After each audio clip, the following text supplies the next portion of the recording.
Hello everybody, this is Kinrock here. I am finally going to get to 11 Pokemon that can destroy the Earth with GcpM.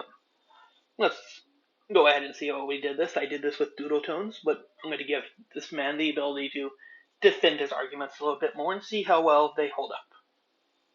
Today I'm bringing you guys 11 Pokemon that could destroy the world. For further clarification, I'm talking about the actual destruction of the Earth, not humanity. And by Earth, I mean our Earth, not the Pokemon world.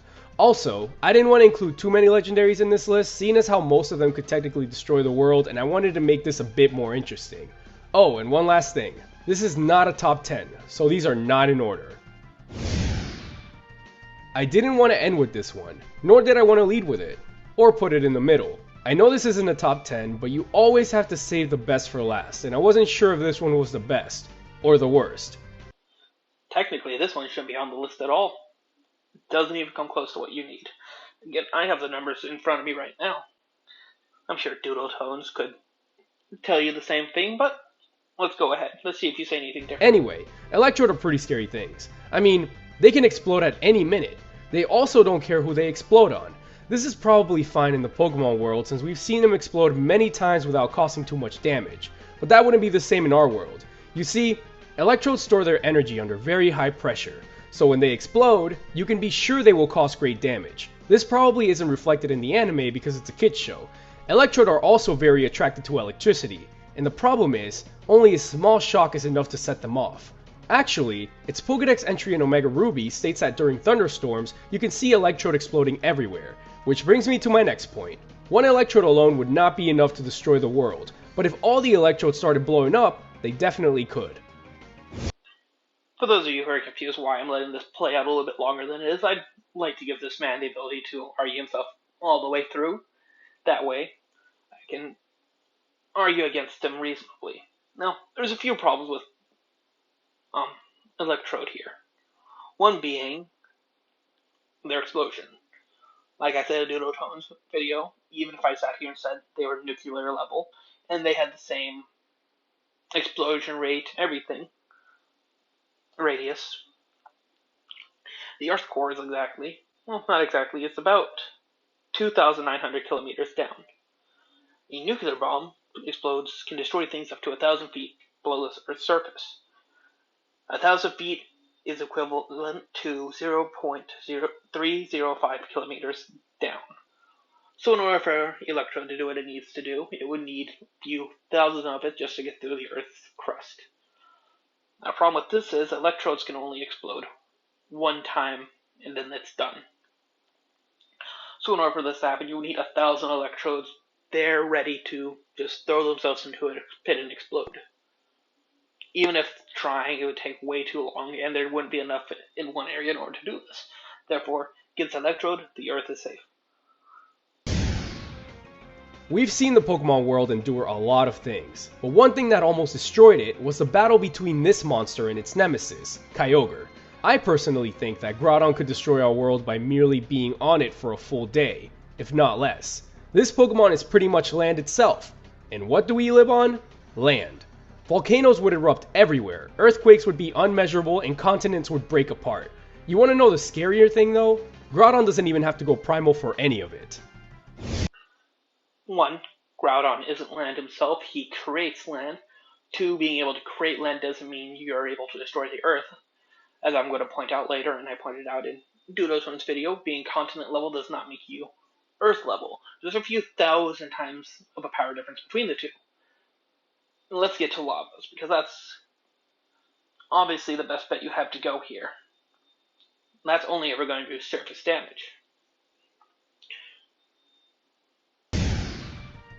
This scenario would be similar to the one with Groudon, except oceans would overflow, thunderstorms would cause massive damage, and tsunamis would destroy everything. Kyogre doesn't need to go primal for any of it either. Just like Groudon, no, you're wrong. Kyogre can destroy almost all man-made things and everything on nature, except those stuff that's already in water. Fish, birds, and all that will be fine and they'll adapt, meaning that not only is Kyogre failing to destroy the Earth, but he's failing to kill all life on the Earth.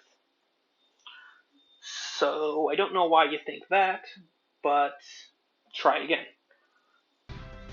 Just a regular Blastoise can shoot water through thick steel from its cannons. It says so on its Pokedex entry from Black and White.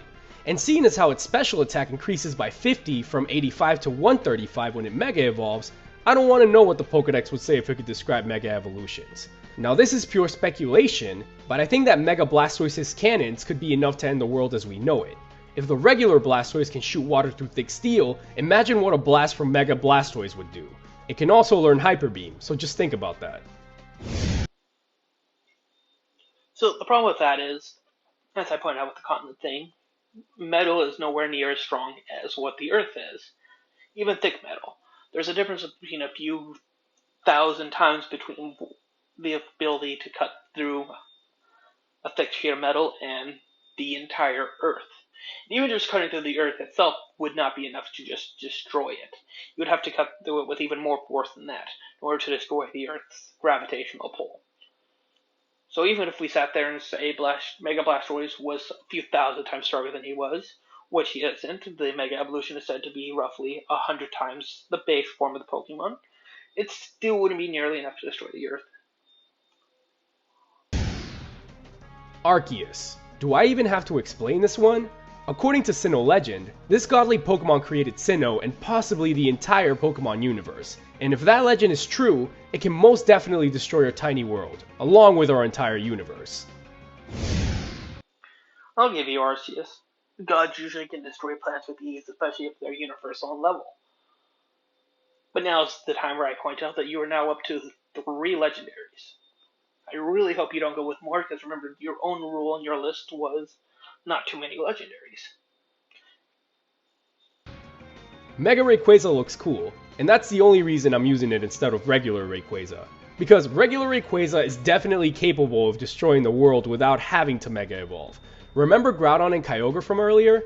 Yeah, this guy put them to rest. Unfortunately, I can't really explain how Rayquaza would be able to destroy our world since I don't have any examples from the Pokemon world. But if the 2 other Pokemon we covered, who are arch rivals, have so much respect for it that they stop fighting, I have no doubt that it could destroy our world. Okay, several things. One, you're mistranslating respect with fear. It's more with being more powerful. Rayquaza is, but remember they are 2 different things whenever you're going into these things. And it's my second point. Yes, I think Rayquaza, especially Mega, could destroy the Earth. My problem here is the fact that you decided, who needs evidence? I'm going to throw him in there anyway, no one's going to question it. Huh? Well, I'm sorry to tell you, my dear, but you do need, in fact, evidence. Even for something that's obvious, you need to be able to prove it. Like, let's say I were to make the claim that Saitama could destroy the Earth with a single punch. I'd have to give some evidence. My evidence would be the fact that he was able to effortlessly block Boros' collapsing star cannon, which has been stated to be a star level attack. Therefore, his punch should be star level. You see how I gave evidence there? Something to back up my claim. Well, next time try doing it. So far, you've been real shit at it. Dialga can travel through time. That alone could make it a target across the world. Governments would try to take control of it, causing wars, death, and ultimately the destruction of our planet. Think about it. If Dialga is enraged, who is going to stop it from completely freezing time or advancing it past the point where our planet no longer exists? Okay, so we have either the humans are the ones destroying the Earth, which is Dialga. We have a freeze in time, which just creates absolutely nothing. We have them going to the point in time in which the Earth does not exist. That's the equivalent of me going, I destroyed a building because I waited for the construction crew to tear it down. I did nothing of the sort. I am not planetary level because someone else could destroy a building. And Dialga is not planetary just because it was able to wait for someone to destroy the planet. Do you know how hot the surface of the sun is? 9,940 degrees Fahrenheit. But that's still not as hot as Magcargo's body temperature, which is almost double at 18,000 degrees Fahrenheit. This is obviously not a problem in the Pokemon world for whatever reason, but that wouldn't work here. Magcargo could destroy our world just by being close to it, and that probably makes it one of the most dangerous Pokemon on this list. Do you know how hot a welding torch is? It's near the as hot as the sun is. Not exact, but you see the point I'm getting here. I mean, I took welding back in high school, and we had about 6, 8 of these things in one station. My math is correct. I would put that area holding as much heat as 8 times as much as the sun. And as you can tell, the Earth is still here. The reason that is because heat doesn't exactly just go off willy-nilly. It has a radius in which it goes off, just like an explosion or something like that. So, yes, my cargo might be 2 times as hot as the sun, but that doesn't necessarily mean his heat is going off as far. Legend has it that Regigigas towed continents with ropes. And you know how people are. If they saw a Regigigas walking around, their first thought would be to attack it, which would not end well, at all. To be more specific, we would all die, along with the planet. Remember, Doodletones, you're the one who supported this guy, and so far, while watching his video through without any other lens, he has given absolutely bum kiss as evidence. Just now, all he did was claim that Regigigas can move continents, therefore he can destroy the planet. Well, as I pointed out with Groudon, continent level is not the same as planetary. You got a few thousand times difference in power level there. You're going to have to do something a little bit more impressive than move continents in order to destroy the planet.